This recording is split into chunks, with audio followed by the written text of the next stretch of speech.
how to fix it. Now the first step is to switch on the TV and go to the setting option on the top. Now in the setting option, go to the equipment control. So in equipment control, we go to the manage equipment,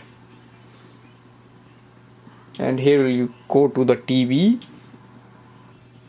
and change TV. So go to the change TV, click on that, click on change TV, and now press continue. Please wait while we prepare your remote for setup.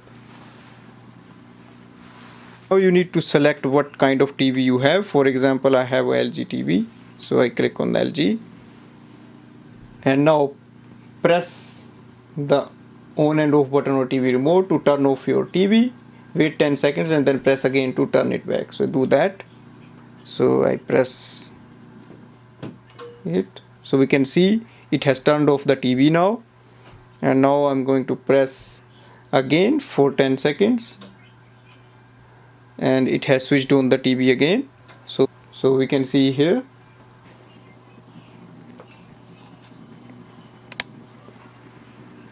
Now I'm going to press the volume button up and down. So let's see. So you can see it's showing up on the screen. So now volume button has started to work. So that's the way we can sort out the problem. Thanks for watching.